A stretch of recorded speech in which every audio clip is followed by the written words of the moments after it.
কিয়ান একটি বেসরকারি ব্যাংকের ডেভেলপমেন্ট ম্যানেজারের ভূমিকায় কর্মরত আজ প্রায় 7 বছর হতে চলল। কাজের সূত্রে তার বদলি প্রায় লেগেই থাকে। এবারে তাকে পাঠানো হয়েছে রাজস্থানের রণথম্বোর জেলায়। এখানকার একটি গ্রামীণ ব্রাঞ্চে তাকে আগামী 3 বছর কাজ করতে হবে।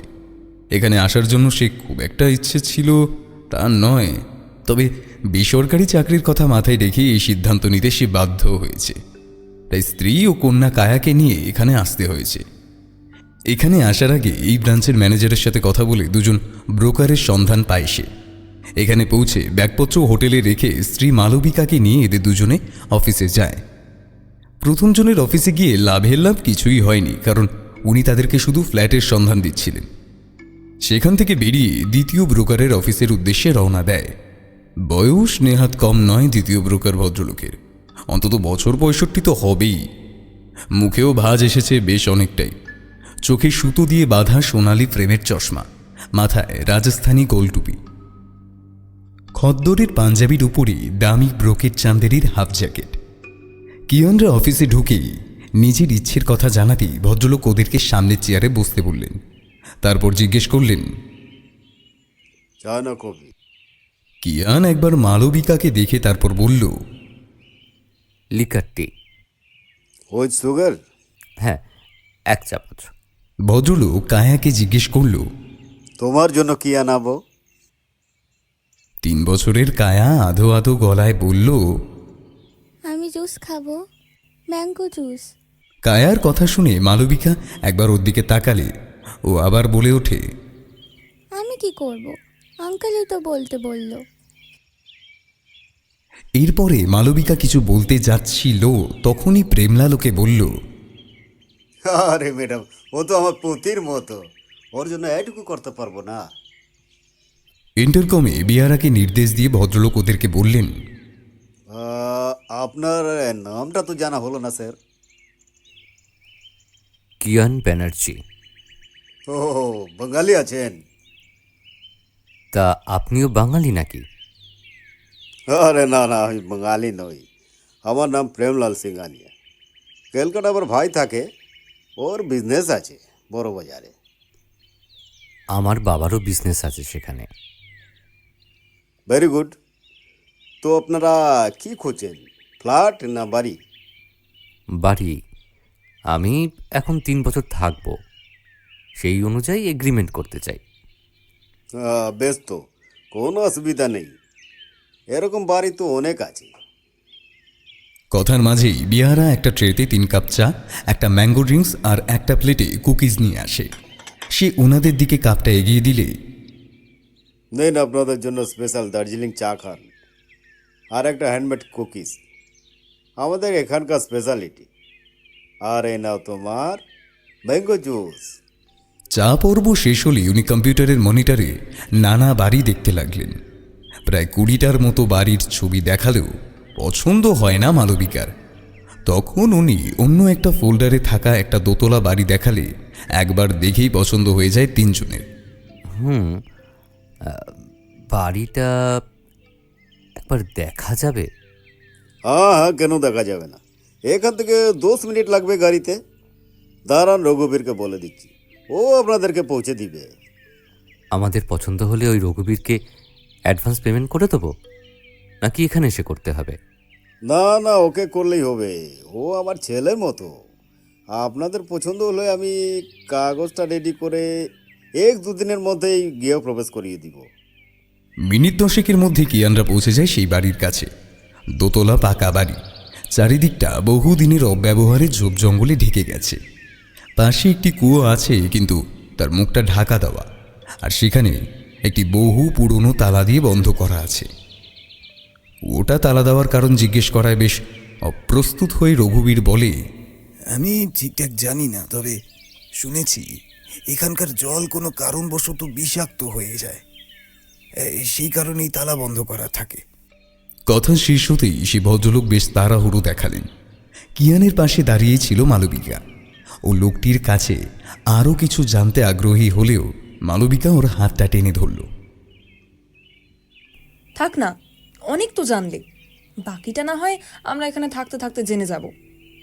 একটু রাগের ভঙ্গিতেই কথাগুলো বলল মালবিকা। রঘুবীর তার পকেট থেকে একগোছা চাবি বের করে প্রধান দরজার তালা খুলে ফেলল। বাড়িটা বেশ কয়েক বছর পুরনো, আসবাবপত্র বেশ পুরনো বলা চলে। পুরনো আমলের হাতল লাগানো রয়েছে দরজায়, জানলাগুলো বেশ ঝরঝরে, অনেক দিনের অবহেলিত, তবে সবকিছুর মধ্যেও এক সাবলীল আভিজাত্যের ছাপ কিন্তু বেশ স্পষ্ট। এটাই এখন মাথা গোজার ঠিকানা। অন্যত্র পরিভ্রমণে পৃথক ফললাভ হতো কি না তা সেই মুহূর্তে তার ভাবার অবকাশ পেল না দুজনের কেউই। যতটা সম্ভব পরিষ্কার পরিচ্ছন্ন করে এটাকেই বসবাসের উপযোগী করে তুলতে হবে এমনটাই ভাবল কিয়ান। রঘুবীরকে 50% অ্যাডভান্স দিয়ে ওরা হোটেলে ফিরে গেল। এরপরে শুরু হলো মালবিকাকে কায়ার নানান প্রশ্ন। ও বাড়িতে কবে যাব? এখন কেন আমরা যেতে পারবো না? ওটা কি আমাদের বাড়ি? কিছুক্ষণের মধ্যেই মালবিকা সারেন্ডার করে দিয়ে বাবার কাছে দিয়ে ওয়াশরুমে চলে গেল। এরপরে বাবা মেয়েতে শুরু হলো র্যাপিড ফায়ার রাউন্ড। সেদিন বিকেলেই নতুন বাড়িতে শিফট হয়ে যায় তারা। সব ফার্নিচার শিফট হয়েছে, কিন্তু কোথায় কিভাবে কি রাখবে সেটাই ঠিক করতে পারেনি ওরা। দোতলায় ঘরগুলো মোটামুটি গুছিয়ে নিয়েছে মালবিকা। একতলার গেস্ট বেডরুমে অবশ্য এখনও বাকি জিনিসপত্র ডাঁই হয়ে আছে। উইকেন্ডের পরেও কিয়ান 3 দিন অফিস ছুটি নিয়েছিল। যারা সম্ভব নয়। ওরা প্ল্যান করেছে বাকি সব হবে পরের উইকেন্ডে। দোতলা বাড়িটার ওপরে একটা বেডরুম, বাথরুম, একটা ছোট স্টাডি আর বিশাল ব্যালকনি। নিচে একটা গেস্ট বেডরুম, 2টো bathroom, kitchen, dining cum living hall আর একটা স্টোর রুম। স্টোর রুমের দরজাটা ঠেলে ঢুকতে বেশ জোর দিতে হয়েছিল মালবিকাকে। জ্যাম হয়েছিল। খুলতেই প্রায় হুমড়ি খেয়ে নিচেই পড়ে যেত সে যদি না দরজাটা হ্যাশবলটা ধরে নিত। পুরনো ড্যাম্প আর ঝুলের ব্যবসা একটা গ্যাস বেরিয়ে এলো। মনে হলো নিচটা অনেকটাই বড়, তবে সিঁড়ি দিয়ে নিচে নামতে সাহস পেল না। এইসব স্টোরে সাপটাপ হয়তো নেই, কিন্তু বিষাক্ত কিছু পোকামাকড় থাকাটাই স্বাভাবিক। কিয়ান ফিরুক, তারপর নয় একটা কিছু প্ল্যান করা যাবে। আরেকবার সিঁড়িটা উঁকি মেরে দেখল মালবিকা। একটা ঝাপসা আলো আছে নিচে, হয়তো কোথাও কোনো ধুলো জমা পুরনো জানলা টানলা আছে, যেমন থাকে আর কি। তারপরে ও দরজাটা টেনে বন্ধ করে দিল। এখন তার অনেক কাজ। মেয়েকে নিয়ে চট করে স্নান সেরে নিয়ে একটু বেরোতে হবে। আজকে থেকে কিয়ান ব্যাংকে জয়েন করেছে। সামনের বাজার থেকে আনাজপাতি আরও টুকিটাকি অনেক কিছু কেনা বাকি। এতক্ষণ কাজের মাঝে থেকে খেয়াল করেনি যে কায়া ঘরের মধ্যে নেই। ও পাগলের মতো দোতলার বেডরুমে, বাথরুম, স্টাডিতে, এমনকি ব্যালকনিতেও তন্ন তন্ন করে খুঁজল। এরপর প্রায় দৌড়াতে দৌড়াতে জরাজীর্ণ সিঁড়ি বেয়ে নেমে এলো একতলায়। তারপর গেস্ট বেডরুম, ডাইনিংয়ে পাগলের মতো কায়াকে খুঁজতে লাগলো। এমনকি বাথরুম, কিচেনও বাদ দিল না। সবশেষে স্টোররুমের দরজা খুলে সিঁড়ি দিয়ে নিচে নামতে যাবে এমন সময় বাগান থেকে কায়ার গলা শুনতে পেল। কোনো রকমে স্টোররুমের দরজাটা বন্ধ করে বাগানে যেতেই অবাক হয়ে গেল মালবিকা। কায়া একটা কাপড়ের পুতুলের সাথে খেলছে সেখানে। পুতুলটার চুলগুলো প্রায় উঠে গেছে, পরনের পোশাকটাও শতাধিক নোংরা। একটা চোখ কবে যে বেরিয়ে গেছে তার কোনো ইয়ত্তা নেই। মালবিকা পিছন থেকেই বলল, কায়া, কি করছো কি তুমি? মায়ের আওয়াজ শুনে ঘাড় ঘুরিয়ে একগাল হাসি হেসে বলতে শুরু করল, রাধার সাথে গল্প করছি। মালবিকা হাসতে হাসতে ওকে জিজ্ঞেস করল, ওর নাম যে রাধা সেটা তুই কি করে জানলি? ও তোকে বলেছে? হ্যাঁ মা, কি কি বলেছে? ওর বাবা মায়ের সাথে ওইদিকে থাকতো। তাই নাকি? ওর বাবা মার নাম কি? ওর বাবার নাম হরিচরণ আর মা গঙ্গা। রাধা এখন থেকে আমার সাথে থাকবে, আমার বেস্ট ফ্রেন্ড হয়ে থাকবে। হ্যাঁ মা। থাকতে পারে, কিন্তু ওর জামা কাপড় যে নোংরা হয়ে গেছে, আমি চেঞ্জ করে দেব, তারপর ও তোমার সাথে থাকবে, কেমন? এখন আমরা একটু ঘুরতে যাব। কায়া সোনা, মায়ের সাথে ঘুরতে যাবে তো? বাজার থেকে ফিরে লাঞ্চ সেরে একটু তন্দ্রা মতো এসেছিল মালবিকার। খাটের উপর পাশ ফিরে শুয়েছিল। তন্দ্রার মধ্যেই মনে হলো কায়া ওর বুকের মধ্যে মুখ গুজে জড়িয়ে ধরেছে। একটা মিষ্টি ভালো লাগার অনুভব নিয়ে চোখ বুজে আরও তন্দ্রার মধ্যে ডুবে যেতে চাইল। এভাবেই সন্তানের প্রতি অপত্য স্নেহ ভালোবাসার মধ্যেই যেন বাকি জীবনটা কেটে যায়। আলিঙ্গন ধীরে ধীরে দৃঢ় হচ্ছে। ভালো লাগছে মালবিকার। বুকের মধ্যে কায়ার হৃদস্পন্দন টের পাচ্ছেও। চমকে তন্দ্রা ভেঙে গেল ওর। কায়া কোথায়? কায়া তো এখানে নেই। তাহলে কিন্তু ও তো মেঝেতে পুতুলটাকে নিয়ে খেলছে। সে লাফ দিয়ে উঠে বসল বিছানায়। বিকেলের আলোয় ঘরটা আরো সুন্দর লাগছে। ঘরে ওরা দুজন ছাড়া আর কেউ নেই, অথচ ছিল, এতক্ষণ ছিল। তার সেই আলিঙ্গন এখনো সে অনুভব করছে। সামনের দিকে নাইটিটা এখনো গরম। কেউ নিশ্চয়ই ঢুকেছিল ঘরে। এটা স্বপ্ন নয়। মাথা কাজ করছিল না ওর। এরকম অভিজ্ঞতা তো বহুতই, কিন্তু ছোটবেলা থেকেই তার মতো ডাকাবুকু মেয়ের ভূতের ভয় ছিল না। কিন্তু আজ তার সব হিসেব গুলিয়ে দিয়েছে। বিছানা ছেড়ে নামলো মালবিকা। কুচকে যাওয়া নাইটিটাকে ঠিক করে নিল। কিয়ানকে একবার জানানো দরকার। না, কিয়ানকে ফোন করে ব্যস্ত করার মতো এখনো কিচ্ছু ঘটেনি। সে উপরে সিঁড়ির মুখ থেকে স্পষ্ট দেখতে পেল নিচের মেন ডোরটা খোলা। মানে যে ভয়টা করছিল ঠিক তাই। ওদিক থেকে কেউ ঢুকেছে বাড়িতে। সিঁড়ি দিয়ে নামার সময় নিচে কোনো কিছু অস্বাভাবিক মনে হলো ওর। গোটা বাড়ি তন্ন তন্ন করে খুঁজেও কাউকে পেল না ও। তাহলে কি ওই ভুল করে দরজা খোলা রেখেছিল? হতে পারে, কারণ সারাদিনের পরিশ্রমে খুবই ক্লান্ত হয়ে পড়েছিল সে। এ কি অবস্থা তোমার? কিভাবে হলো এরকম? ব্যাংকে যাবার সময় দেখেছিলাম যে তুমি তো ঠিকই ছিলে। এর মধ্যে কি হয়ে গেল তোমার? কিয়ানের কথাগুলো এখনো যেন অবদ্ধ ঠেকছে মালবিকার। ওর মন পড়ে আছে অন্যদিকে। কথা বলার শক্তিটাও ধীরে ধীরে ক্ষীণ থেকে ক্ষীণতর হয়ে যাচ্ছে। সারা দুপুর ওর বুক আগলে শুয়েছিল, কিন্তু ঘুম থেকে উঠতেই কায়া মেঝেতে কখন গেল? তাহলে ও কে ছিল? এ কি শুধুই ওর মনের ভ্রম, নাকি অযাচিতভাবে কোনো অশনি নিজের সংকেতে ডানা বাঁধছে? এবার নিজের মনে মনেই গোটা ব্যাপারটা নিয়ে ভালো করে ভাবতে লাগলো মালবিকা। এরপর এক প্রকার দিশাহীন হয়ে কিয়ানের কাছে নিজের কৌতূহল মেটানোর জন্য এগিয়ে গেল সে। কিয়ান জানো, দুপুরে যখন ঘুমালাম তখন মনে হলো কায়া আমার বুকের মধ্যেই ঘুমাচ্ছে, কিন্তু বিকেলে যখন ঘুম ভাঙলো তখন দেখি ও নিচে মেঝেতে বসে খেলা করছে। এক সেকেন্ড আগেই আমি ওকে জাপটে ধরেছিলাম, তাহলে ও কি করে ওর খেলনার বাক্সগুলো মেঝেতে ছড়িয়ে রাখলো, যেখানে ঘুমানোর আগেই আমি ওটাকে গুছিয়ে রেখেছিলাম? তুমি এই ভর সন্ধ্যার সময় কি উল্টোপাল্টা স্বপ্ন দেখছিলে? কিছুই হয়নি। আর মেন ডোরটা খোলা কেন? আমি কিন্তু কাউকে বেরোতে দেখিনি। সব কিছু নিয়ে একটু বেশি ভাবতে শুরু করেছো তুমি। আর এই বাড়িটায় আসার পর থেকেই তোমার কল্পনা গাছে উঠতে শুরু করেছে। দেখো বাপু, 3 বছর এখানে থাকতে হবে, তাই আমার একটু ভালো ঠিকঠাক জায়গা চাই। এমনিতেই এটা পাহাড় মরুভূমির জায়গা। তারপর বাড়িটায় ঢোকার পর তোমার এরকম অদ্ভুত স্বপ্ন দেখা আমার কিন্তু বিশেষ সুবিধের লাগছে না। তেমন হলে না হয় আমরা অন্য কোনো জায়গা দেখব, কি বলো? মালবিকা চুপ করে আছে দেখে কিয়ান পরম যত্নে ওর দু কাঁধে হাত দেয়। তারপর বুকের মধ্যে টেনে নেয়। ভীত সন্ত্রস্ত মালবিকার ওষ্ঠ দুটিতে চুম্বন করে তাকে তার ভালোবাসার জানান দেয় কিয়ান। সারাদিনের ক্লান্তির পরে স্বামীর ভালোবাসা তার মনের মধ্যে উঠতে থাকা নানা প্রশ্নকে সমূলে উৎপাটন করে দিতে থাকে। পিঠের ব্যাগটাকে একতলায় সোফায় রেখে সিঁড়ি বেয়ে দুজনে উঠতে থাকে তাদের বেডরুমের দিকে। সেখানে মেঝেতে পুতুল নিয়ে খেলায় মত্ত কায়াকে দেখে তার দিকে আদর করতে এগিয়ে যায় কিয়ান। বেশ খানিকক্ষণ মেয়েকে প্রাণ ভরে আদর করে সস্ত্রীক এগিয়ে যায় ওয়াশরুমের দিকে।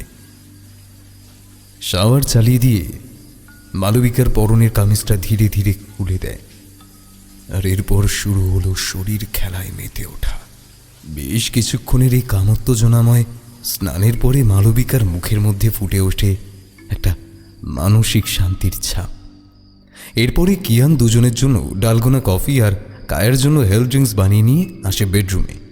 তারপর কফি খেতে খেতে মালবিকাকে জিজ্ঞেস করে পুরো ব্যাপারটা খুলে বলার জন্য। পুরো ব্যাপারটা শুনে কিয়ান ভেতরে ভেতরে বুঝতে পারলেও মালবিকার সামনে বিষয়টাকে হালকা করার জন্য টপিক পরিবর্তন করে অন্য বিষয়ে কথা বলতে থাকে। সবশেষে একটা কথা জুড়ে দেয় ও, আরে এগুলো কিছুই না, তোমার মনের ভুল।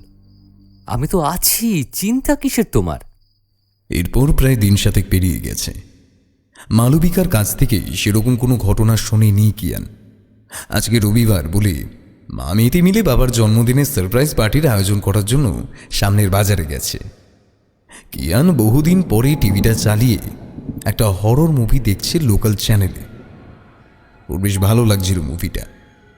হঠাৎ বজ্রবিদ্যুৎ সহ বৃষ্টি নামতেই লোডশেডিং হয়ে গেল। কারেন্ট যায় না বলে কিয়ানরা ঘরে কিছুই রাখে না। জানালাটা খোলা ছিল বলে ঠান্ডা হাওয়া আসছিল।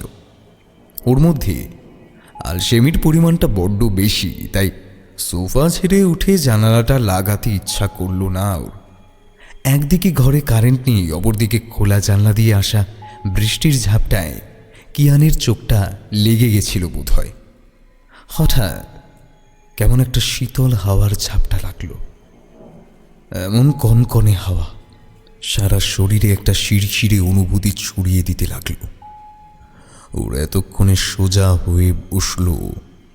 লাইটটা জ্বালাতে গিয়ে লক্ষ্য করলো এখনো কারেন্টের কোনো দেখা নেই, তবে বাইরের বৃষ্টির তাণ্ডব কিছুটা কমেছে যেন। হঠাৎ কিয়ানের মনে হলো বাগানের গেট খুলে কেউ যেন এগিয়ে আসছে। তাহলে কি মালবিকারা চলে এলো? কিন্তু ওরা তো বলেছিল একেবারে শপিং করে বিরিয়ানি নিয়ে বাড়িতে ফিরবে। এই বৃষ্টির মধ্যে আসতে গেল কেন? এরকম কাজ তো মালবিকা করে না। তবে কে? হঠাৎ করেই ওর মনে হতে লাগলো যে মেন ডোরের বাইরে কেউ আছে, কিন্তু ওর কনশিয়াস মাইন্ড বলছে সে আসছে, একেবারে কাছে এসে গেছে। দরজায় মৃদু ক্যাচ করে শব্দ হলো, কিন্তু তা কি করে সম্ভব? কিয়ান তো ভেতর থেকে বন্ধ করে দিয়েছিল মালবিকারা চলে যেতে। এবার একটা ভয় ওকে চেপে ধরতে লাগলো। আসলে সোফাটা ছিল মেন ডোরের ঠিক সামনে, এর ফলে কেউ সোফায় বসলে দরজাটা ওর পিছন দিকে হবে। ওর বারবার মনে হচ্ছিল যে ঘাড় ঘোরালেই তাকে দেখতে পাবে। অনাহত সেই আগন্তুক যেন ওর ঠিক পিছনেই দাঁড়িয়ে আছে। ওর শির দ্বারা বেয়ে যেন একটা হিমে এলো স্রোত নেমে গেল। ওর বারবার মনে হতে লাগলো এখান থেকে পালিয়ে যাবার জন্য, কিন্তু কেন জানে না এই মুহূর্তে ওর শরীর অবশ হয়ে গেছে। হঠাৎ করেই পা দুটো বিশাল ভারী হয়ে যেতে লাগলো। ঘাড়ের উপর কারোর গরম নিঃশ্বাস। এলইডি স্ক্রিনে এই আবছা আধারে ও কার অবয়ব ফুটে উঠেছে? ওকে। এবার এক লাফে কিয়ান এগিয়ে গেল সামনের দিকে। তারপর সেন্টার টেবিল থেকে ছো মেরে ফোনটা তুলে টর্চ জেলে পিছন করতেই হোকারটা। কেউ কোথাও নেই। ফাঁকা ঘরে কিয়ান একই রয়েছে। তবে কি ও স্বপ্ন দেখছিল? নিশ্চয়ই ওই হরর মুভির সাইড এফেক্টস। কিন্তু সোফায় হেলান দেওয়ার জায়গাটা অমন ভিজল কি করে? সেই প্রশ্নের উত্তর পাওয়া এখনো বাকি কিয়ানের। তার উপর মোবাইলের আলোয় ও দেখল দরজা থেকে সোফা অবধি একটা জলকাদার দাগ। কেউ যেন খালি পায়ে জলকাদা পেরিয়ে এসেছে। দরজাটা ভেজানো ছিল, আর সব থেকে বড় ব্যাপার সেই কাদার দাগ দরজার বাইরেও আছে। ঠিক তখনই কারেন্ট চলে আসায় কিয়ান চটজলদি করে ঘর পরিষ্কার করে নিল, কিন্তু ওর মনের ভেতর একটা খটকা রয়েই গেল। মালবিকারা প্রায় 8:30টার সময় ফিরল। এরপরে কিয়ানকে সামনের ঘরে বসিয়ে রেখে মা মেতে চলে গেল দোতলায়। প্রায় মিনিট 20 পরে সেই ঘরের দরজা বন্ধ করে নিচে নেমে আসার সময় পরে বিরিয়ানি আর চিকেন কষা দিয়ে ডিনার করা হলো। অন্যদিন কায়া এতক্ষণে ঘুমে এলিয়ে পড়ে, কিন্তু আজকে বাবার জন্মদিন বলে এখনও জেগে আছে। ঠিক ঠিক রাত 12টার সময় আবার লাইট অফ হয়ে যেতেই বুকটা কেঁপে উঠল কিয়ানের। কিন্তু কিছুক্ষণের মধ্যেই ওর সব ভয় কেটে গেল যখন শুনতে পেল কায়ার আধো আধো গলায়, হ্যাপি বার্থডে টু ইউ বাবা। একটা চকলেট কেকের উপর মোমবাতি জ্বালিয়ে মালবিকা ঘরে প্রবেশ করে। তার সাথে কায়া লাফিয়ে লাফিয়ে হাততালি দিতে শুরু করে। মা মেয়ের বার্থডে রাইমস শেষ হলে কিয়ান কেক কাটে। কিছুটা কেক খেয়ে বেশিরভাগটাই রেখে দেয় পরের দিনের জন্য। তারপর শুরু হয় উপহারের পালা। কায়া কিয়ানকে একটা গ্রিটিংস কার্ড আর চকলেটের বড় একটা প্যাকেট দেয়। গ্রিটিংস কার্ডটা খুলতেই কিয়ানের চোখে জল এসে যায়। ওটাতে ওর লাল রঙের 2 হাতের ছাপ। মেয়েকে বুকের মধ্যে চেপে ধরে কাঁদতে শুরু করে ও। এরপরে মালবিকা ওর দিকে একটা সুদৃশ্য প্যাকিং করা বাক্স এগিয়ে দিয়ে মিটিমিটি হাসতে থাকে। খুব যত্নে প্যাকিং খুলতে শুরু করে কিয়ান। ওর দেওয়া গিফটের প্রতি যত্ন দেখে মালবিকা মনে মনে খুব খুশি হয় তার স্বামীটির প্রতি। গিফটের ভেতর থেকে ট্রিমার দেখতে পেয়ে আনন্দে আহ্লাদিত হয়ে ওঠে কিয়ান। হঠাৎ নজর যায় কায়ের দিকে। এত রাত অব্দি জাগার অভ্যেস নেই তার, তাই এতক্ষণ ধরে সে ঢলছিল। ও আর দেরি না করে মেয়েকে ওদের বেডরুমে শুইয়ে দেয়। অন্যদিকে মালবিকা জন্মদিনের সেলিব্রেশনের জিনিসপত্র গুছিয়ে রাখে। শোবার আগে মুখে ক্রিম মাখতে মাখতে ও কিয়ানকে জিজ্ঞেস করে, ওয়াশরুমের মধ্যে এত কাদা কেন? তুমি কি কোথাও গেছিলে নাকি? এই প্রশ্নের উত্তর কি দেবে কিয়ান? কারণ ওই দোতলার ওয়াশরুমে সে যায়নি। ও টপিকটা পরিবর্তন করে বলল, কায়া কি ঘুমিয়ে গেছে? মালবিকা কপট রাগ দেখিয়ে বলল, সত্যি তোমাকে নিয়ে না আর পারা যায় না। রাত 3 মাথায় এইসব চিন্তাই ঘোরে না তোমার? দেখছি, দাঁড়াও। বলেই ঘুমন্ত কায়াকে সোফার ওপর পরম যত্নে শুইয়ে দেয়। তারপর ওর দিকে ফিরেই নিজের পরনের গাউনটার কোমরের দড়ি খুলতে শুরু করে। এক মুহূর্তের মধ্যেই গাউনের স্থান হয় মেঝের উপর। ঠিক এমন মাহেন্দ্রক্ষণে কিয়ানের মনে হলো কেউ যেন বেডরুমের মধ্যে ঘোরাফেরা করছে। এক অব্যক্ত ভয়ে চোখ খুলতে পারল নাও। সন্ধেবেলার মতো এবারেও মনে হলো কেউ যেন ওর সিলিং বেয়ে হেঁটে বেড়াচ্ছে। তার 2 ফোঁটা জল এসে পড়ল তার গায়ে। জোর করেই ও চোখ খুলতেই দেখতে পেল এমন এক বিভৎস মুখ যাকে জীবনে কোনো দিন দেখেনি কিয়ান। সেকেন্ডের ভগ্নাংশে আবার চোখ বুজে ফেলে সে। একটা বিভৎস হাড় চামড়া সর্বস্ব মুখ, আদু থালু ভেজা চুল আর 2 অক্ষি কোটরে যাতে কোনো মনির চিহ্ন মাত্র নেই। আছে শুধু অন্ধকার। ভেজা চুল থেকে টুকটুক করে জল ঝরে পড়ছে। এবার একটা চিৎকার বেরিয়ে এসেছিল ওর মুখ দিয়ে। মালবিকার ঝাঁকুনিতে চোখ খুলে চারিদিকে দেখতে লাগলো কিয়ান, কিন্তু কাউকে সে দেখতে পেল না। এবারও উঠে বসতেই লক্ষ্য করল মেঝেতে জলের ছাপ আর ওর বালিশের উপরও পড়ে রয়েছে কয়েক ফোঁটা জল। মালবিকাকে বলতে গিয়েও থেমে গেল কিয়ান, কারণ ও কায়াকে নিয়ে এত বড় বাড়িতে একা থাকে। মালবিকা ভেবেছে প্রতিক্রিয়ার সময় ক্লান্তিতে কিয়ান বুঝি ঘুমিয়ে পড়েছিল। ওকে বুকের মধ্যে জড়িয়ে ধরে বাকি রাতটা এক বুক ভয় নিয়ে কাটিয়ে দিল কিয়ান। পরের দিন ছুটি আছে বলে একটু বেলা অবধি কায়াকে নিয়ে ঘুমোচ্ছিল কিয়ান।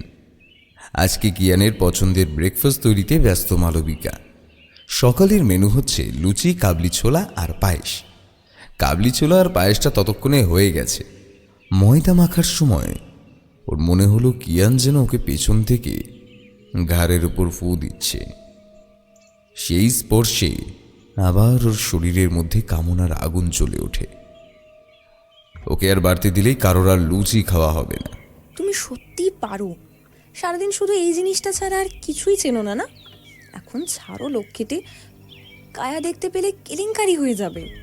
কিছুক্ষণের মধ্যেই মালবিকা অনুভব করে সেই স্পর্শটা ক্রমশ কামড়ে রূপান্তরিত হচ্ছে। এবারেও এক ঝটকায় পিছন করতে চমকে উঠল।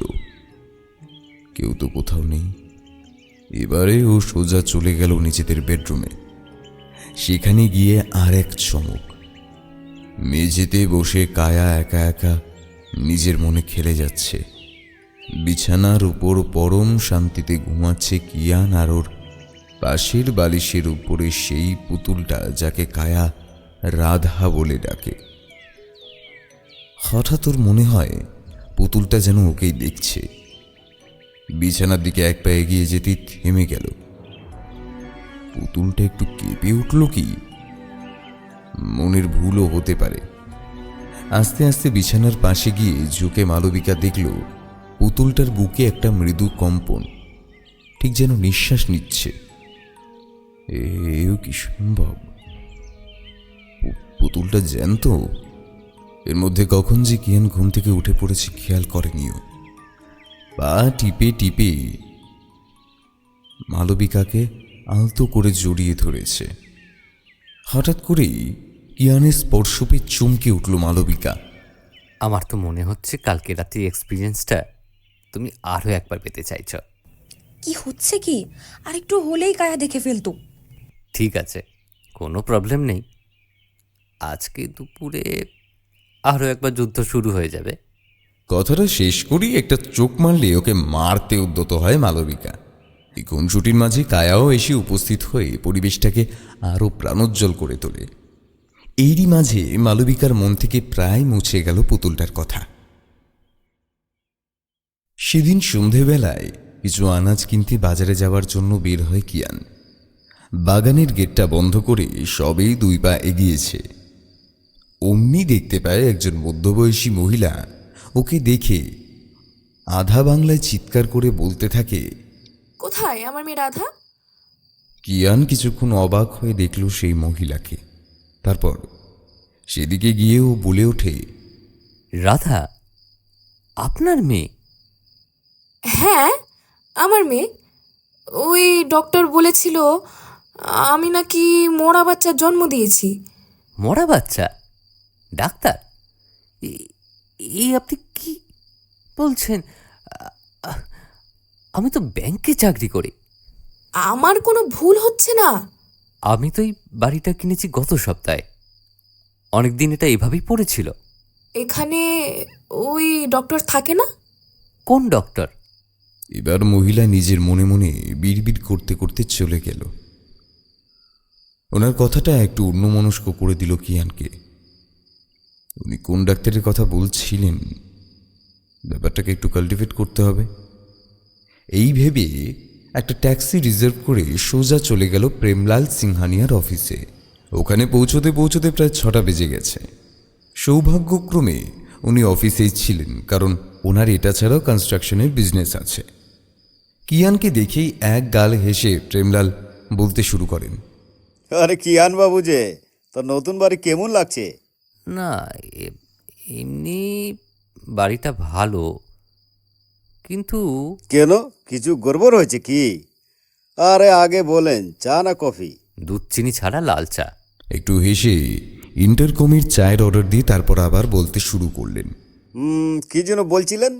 কিয়ান কিছু বলতে গিয়েও চুপ করে যায়। তারপর কিছুক্ষণ চুপ করে বলে, ওই বাড়িতে কোনো ডক্টর থাকতেন কি?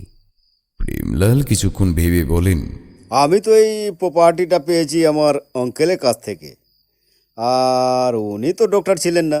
যদ্দূর আমি জানি উনি কাউকে রেন্ট দিয়েছেন সেটা বলতেও কখনো শুনিনি। কেন, কি হয়েছে বলুন তো? না না, সেরকম কিছু না। একজন মহিলা এসে বলছিল যে ওনার বাচ্চাকে নাকি এক ডাক্তার মেরে ফেলেছিল, আর সে নাকি ওই বাড়িতেই থাকতো। বাচ্চাটার নাম নাকি ছিল রাধা। ততক্ষণে বেয়ারা একটা ট্রেতে 2 কাপ চা আর প্লেট ভর্তি কুকিজ দিয়ে এসেছে। কথাটা শুনেই চায় চুমুক দিতে গিয়ে প্রেমলাল একবারের জন্য কেঁপে গেল। তারপর আবার স্বাভাবিকভাবে বলল, এরকম কোনো ব্যাপার তো আমি জানি না, তবে ওই এলাকায় আগে একটা হাসপাতাল ছিল, সেখানে আগুন লেগে সব পেশেন্ট মারা যায়। ওই মহিলা হয়তো সে ব্যাপারে কিছু বলছিল।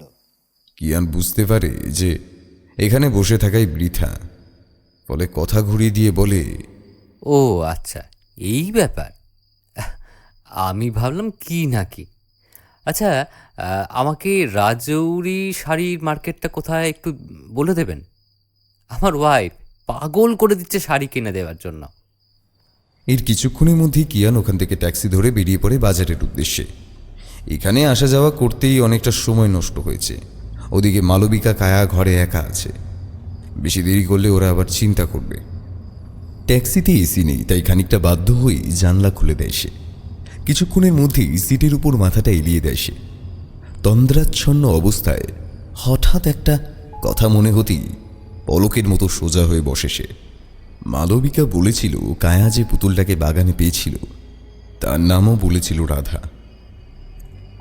পুতুলটার নাম রাধা হতে যাবে কেন? এটার মধ্যে কোনো যোগসূত্র আছে কি? আজকে আর বাজার করা হলো না। বাড়ির কিছুটা কাছেই কিয়ান দেখল যে দুম্মার মাংস বিক্রি হচ্ছে। সেখান থেকে কেজিখানেক মাংস কিনে বাড়িতে ফিরে আসতেই দেখল লোডশেডিং চলছে। মালবিকা দুটো বাহারি রঙের মোমবাতি জ্বালিয়েছে। কিয়ান ঘরে ঢুকতেই গন্ধ পেল পকোড়ার। হঠাৎই ওর মনে হলো কতদিন তেলে ভাজা খাওয়া হয়নি। কলকাতায় থাকলে এসব নিয়ে চিন্তা করতে হতো না। এক বাটি তেলে মাখা মুড়ির সাথে আলুর চপ, পেঁয়াজি, বেগুনি যেন অমৃত। কিয়ানের খেতে বেশ লাগছিল। অনেকক্ষণ পরে ঘরে একটা পচা সোদা গন্ধ পাচ্ছিল কিয়ান, কিন্তু সেটার উৎস কিছুতেই খুঁজে পাচ্ছিল না সে। বার কয়েক রুম স্প্রে ব্যবহার করেও গন্ধটা গেল না। রান্নাঘরে তখন মালবিকা কিছু বানাতে ব্যস্ত। হঠাৎ ওর ফোনটা বেজে উঠল। মালবিকা কলিং। কিয়ান চমকে উঠে ফোনটা রিসিভ করতেই ওপাশে মালবিকার গলা ভেসে এলো। এই শোনো না, আমি কায়াকে নিয়ে সামনের মার্কেটে এসেছি। তুমি বেরোনোর পর কায়া খুব আইসক্রিম খাবে বলে বায়না করছিল, তাই নিয়ে এসেছি। এই ঘন্টাখানেকের মধ্যেই চলে আসবো। ফেরার পথে তোমার জন্য পকোড়া নিয়ে আসবো, আর রাতে স্পেশাল আলুর পরোটা আর চিকেন রেজালা। রান্নাঘরে ভারী বাসন পড়ল ঝনঝন করে। ওই মোমবাতি দুটো কাঁপতে শুরু করেছে। পচা গন্ধটা এবার সহ্যের সীমা অতিক্রম করে দেয়। কিয়ান এবারে দেখতে পেল রান্নাঘরে একটা ছায়ামূর্তি দাঁড়িয়ে আছে। ও আর এক মুহূর্ত দেরি না করে মোবাইল আর পার্স নিয়ে দরজার বাইরে বেরোতেই যাবে, এমন সময় লক্ষ্য করল মেন দরজার নিচ দিয়ে সাদা ধোয়ার মতো কিছু একটা ঢুকতে শুরু করেছে। এবারেও লক্ষ্য করল গোটা ঘরটায় ভরে উঠেছে সাদা ধোঁয়ায়। কিয়ান আর নড়তে পারছে না। পালানো তো অনেক দূরের কথা, ওর পা দুটো যেন কয়েকশো মন ভারী হয়ে গেছে। আস্তে আস্তে সেই ধোঁয়া একটা মেয়ের রূপ নিচ্ছে। তার সাথে গোটা ঘরটা জুড়ে ছড়িয়ে পড়েছে পচা সোদা দুর্গন্ধে। ওর মনে হতে লাগলো এই দুর্গন্ধে দম বন্ধ হয়ে মারা যাবে বোধহয়। মেয়েটার ভেজা চুলে মুখটা অর্ধেক ঢাকা, চোখগুলোয় কিচ্ছু নেই। আস্তে আস্তে চুলও খসে পড়ছে। একটা কঙ্কাল বেরিয়ে আসছে। ধীরে ধীরে সেটা এগোতে থাকে কিয়ানের দিকে। হঠাৎই মোবাইলের লাইটটা জ্বলে ওঠে। তার সাথে কিয়ানের মোবাইলের স্ক্রিনে থাকা হনুমানজির ছবিটা জ্বলজ্বল করে উঠল। শেষ মুহূর্তে এক লাফে দরজার বাইরে বেরিয়ে ও দরজা খোলা রেখেই দৌড় লাগালো বাগানের গেটের দিকে। রাস্তায় নেমেই দেখতে পেল শুনশান রাস্তা, একটা কুকুরও নেই কোথাও। একটু এগিয়ে যেতেই দেখতে পেল একটা অটো দাঁড়িয়ে আছে। কিয়ান সেটাই উঠেই ড্রাইভারকে বলল, বাজার চালিয়ে। ড্রাইভার মিটার ডাউন করেই চালাতে লাগলো। নামার সময় কিয়ান ভাড়া থেকে 50 টাকা বেশি দিল তাকে। আইসক্রিমের দোকানে ওকে দেখে মালবিকা ভূত দেখার মতো চমকে উঠেছিল। ওকে আস্তে আস্তে সবকিছু খুলে বলতেই মালবিকার মুখটা পুরো শুকিয়ে গিয়েছিল। কয়েকবার ঢোক গিলে কোনো রকমে বলল, কিয়ান জানো তো, আমিও না এরকম কিছু প্রায় ফিল করতাম। ফার্স্টে ভেবেছিলাম যে মনের ভুল, কিন্তু তোমাকেও এইভাবে মারতে চেয়েছে। আমরা তো কারোর কোনো ক্ষতি করিনি, তাহলে আমাদের সাথে এরকম হলো কেন? কথাটা শেষ করেই কিয়ানের বুকের মধ্যে ভয়ে মুখ গুজে দেয় মালবিকা। আইসক্রিম দোকানের বৃদ্ধ মালিক অনেকক্ষণ ধরেই ওদের কথা শুনছিলেন। উনি বাঙালি হওয়ার সুবাদে ওদের সব কথাই বুঝতে পারেন। তারপর উনি জিজ্ঞেস করলেন, আপনারা কি ওই ডাক্তারবাবুর বাড়ির কথা বলছেন? কিয়ান কিছুটা অবাক হয়ে যায়। তারপর উত্তরে বলে, দেখুন, ওই বাড়িটা ডাক্তারের বাড়ি কিনা আমি জানি না, তবে আমাদের আসার পর থেকে ওখানে নানান রকম ঘটনা ঘটছে। আজকে একজন মহিলা বলছিলেন কোন এক ডাক্তার নাকি তার মেয়েকে মেরে ফেলেছিল, কিন্তু আমি তো বাড়িটা কিনলাম প্রেমলাল সিংহানিয়ার কাছ থেকে। সে বৃদ্ধ লোকটি একটি দীর্ঘশ্বাস ছেড়ে বলেন, ও হলো যমুনা। ওর হাজব্যান্ড রাম সিং ছিল এখানকার জমিদার রতনলাল সিংহানিয়ার খাস আদমি। তখন ওই বাড়িতে জমিদারের ভাইপো সুরজমল বিলেত থেকে ডাক্তারি পড়ে দেশে ফিরে প্র্যাকটিসও শুরু করেন। আপনারা হয়তো জানবেন, আগে রাজস্থানে মেয়ে হলে তাকে মেরে ফেলা হতো। যমুনার তখন লেবার পেন ওঠে, তখন তাকে ডাক্তারবাবুর কাছে নিয়ে গেলে পরদিন শোনা যায় সেও নাকি মরা বাচ্চার জন্ম দিয়েছে। সেটা জানতে পেরেই যমুনা ডাক্তারের পায়ে ধরে অনেক কান্নাকাটি করে। ডাক্তার সাহেবের লোকজন তাকে দূর দূর করে তাড়িয়ে দেয়। সেসব দিয়েও পাগল হয়ে যায়। তারপর সে কোথায় চলে যায় কেউ জানে না। এরকম আরও অনেক ঘটনা শুনতে পাওয়া যেতে লাগলো। ডাক্তার সাহেব সেখান থেকে কোথায় চলে যান। এরপরে আসেন প্রেমলাল সাহেব। উনি নাকি জমিদারের ভাইপো, কিন্তু আমরা জানতাম জমিদারের একটাই ভাইপো, আর সেটা হলো সুরজমল। উনি বাড়িটাতে থাকতে শুরু করলে তারপর থেকেই ওই বাড়িতে শুরু হয় ভূত প্রেতের প্রকোপ। উনিও ওই বাড়ি ছেড়ে চলে যান। এরপর আপনারা এলেন, তাও প্রায় 20-25 বছর পরে। সে বৃদ্ধ লোকটি কিছুক্ষণ ভেবে বলল, বাজারের শেষ মাথায় বড় কালীবাড়িতে একজন তান্ত্রিক আসেন। একবার ওনার কাছে যান, এই বিপদ থেকে একমাত্র উনিই বাঁচাতে পারেন। জলদি যান, আগামীকাল অমাবস্যা, সেদিন উনি যজ্ঞতে বসেন। তখনই কায়া আর মালবিকাকে নিয়ে কিয়ান চলল বড় কালীবাড়ির উদ্দেশ্যে। সেখানে পৌঁছে তান্ত্রিক বাবাকে সব কিছু খুলে বলতেই উনি একবার মন্দিরের ভেতরে গেলেন। আবার কিছুক্ষণের মধ্যে ফিরে আসলে বাড়িটা দেখার আগ্রহ প্রকাশ করলেন। কিয়ানরা সাথে সাথে ওনাকে নিয়ে এসে বাড়িটা দেখালো। উনি প্রতি দরজা জানলায় মন্ত্রপুত জল ছিটিয়ে দিলেন, লেবু লঙ্কা এসব দিয়ে কিছু একটা করলেন। তারপরে তিনজনকে 3টে তাবিজ পরিয়ে দিয়ে বললেন, আজকের রাতে কেউ বাড়ির বাইরে যাবে না, কালকে অমাবস্যা, আগামীকাল বিকেলে আমি এসে যা করার করব। হ্যাঁ। সেই রাতটা ভালোই কেটেছিল ওদের বারবার মনে হতে লাগলো বাইরে কেউ থপ থপ করে হাঁটছে এবং গর্জনের ন্যায় নিঃশ্বাস ফেলছে, যেন আক্রোশে ফুঁসছে। এরই মাঝে জানা গেল যে কায়ার পুতুলটা পাওয়া যাচ্ছে না, হঠাৎই যেন হাওয়ায় মিলিয়ে গেছে। পরের দিন তান্ত্রিক বাবা তার যজ্ঞে বসলেন। যজ্ঞের নানান উপকরণ নিজেই নিয়ে এসেছিলেন। প্রথমেই উনি মন্ত্র দিয়ে তার উপমুণ্ডের জলটা শোধন করে বাড়ির চারিদিকে ঘুরিয়ে ছিটিয়ে গণ্ডি কেটে দিলেন।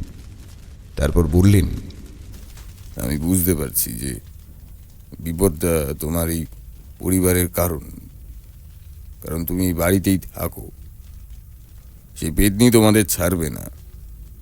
আজ অমাবস্যা, আজই ছলে বলে কৌশলে ও তোমাদেরকে শেষ করতে চাইবে। তাই বাড়ির ভেতরে তোমার স্ত্রী আর কন্যা থাকবে, তাহলে ওরা হয়তো নিরাপদ থাকবে।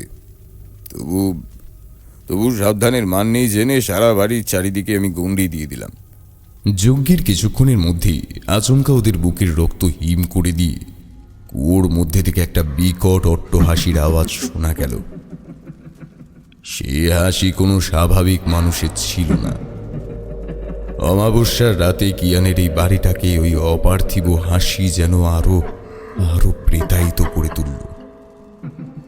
কিছুক্ষণের মধ্যেই ওরা দেখতে পায় কুয়ো থেকে একটা অবয়ব উঠে আসছে। কুয়োর মধ্যে 2 হাতে ভর দিয়ে সরীসৃপের মতো এগিয়ে আসছে তাদের দিকে। আবার সেই পচা দুর্গন্ধটা ফিরে আসতে থাকে। অবয়বটার ভেজা চুলে মুখটার বেশিরভাগটাই ঢেকে যাচ্ছে। চোখ বলতে কিচ্ছু নেই, আছে শুধু বিভৎস মুখ, যার ভেতর থেকে লকলকে জীব নড়াচড়া করছে।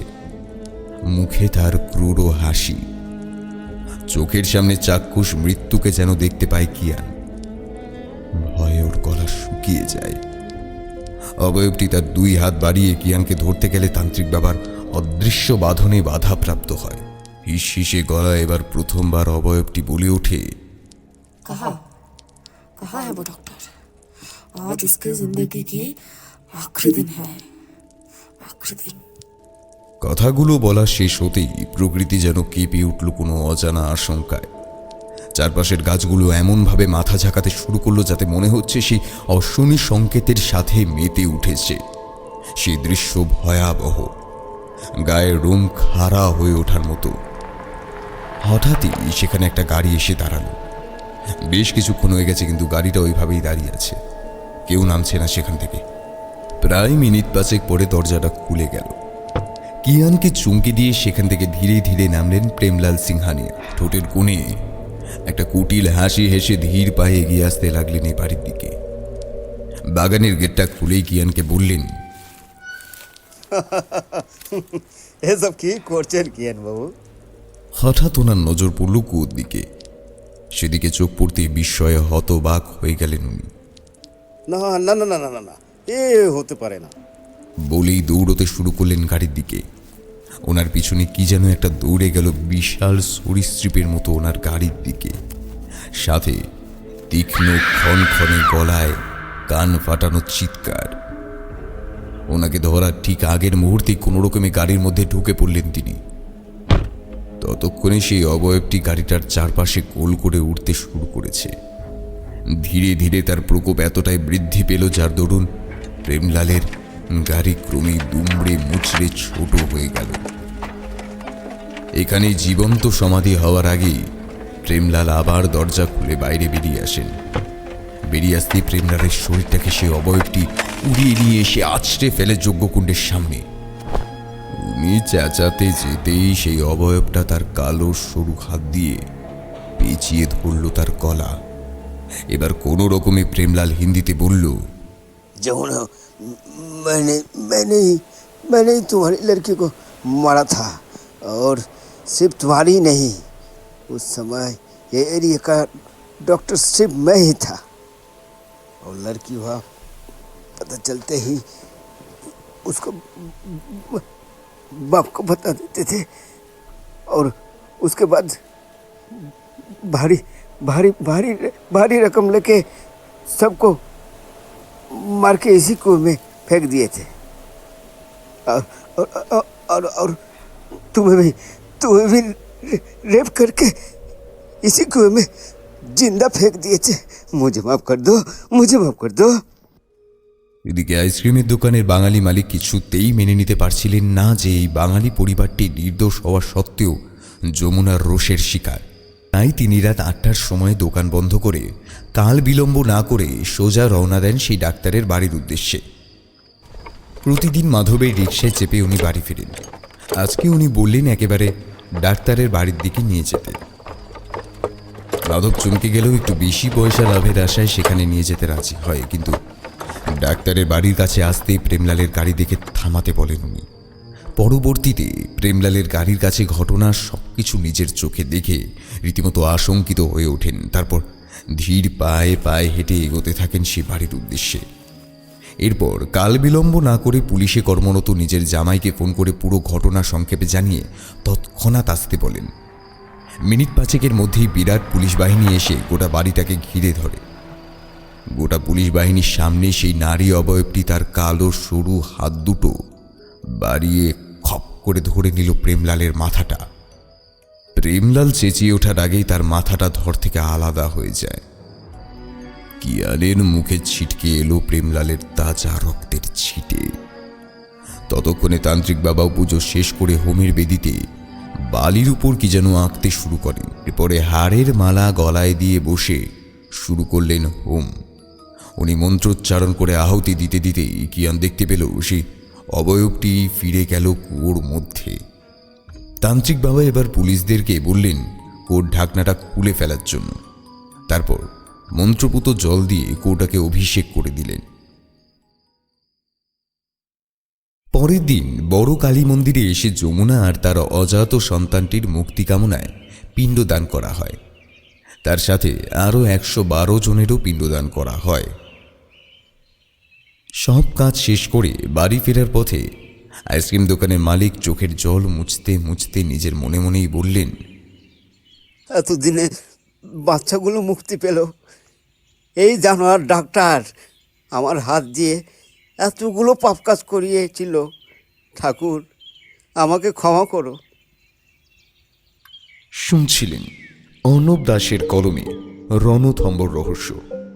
গল্প পাঠে আমি ব্রতদীপ, চরিত্রে পার্থপ্রতিম, অমৃতা, গৌতম সরকার এবং অনুরিমা। শব্দগ্রহণ দা কণ্ঠ, poster design Sattaki, calligraphy Avik Aranyak. আজকের গল্পটি ভালো লেগে থাকলে লাইক এবং সাবস্ক্রাইব করে দেবেন এবং আপনাদের মতামত কমেন্টে জানাতে ভুলবেন না। তাহলে দেখা হচ্ছে আগামী শনিবার। শুনতে থাকুন ফিওর অ্যাড্রেস।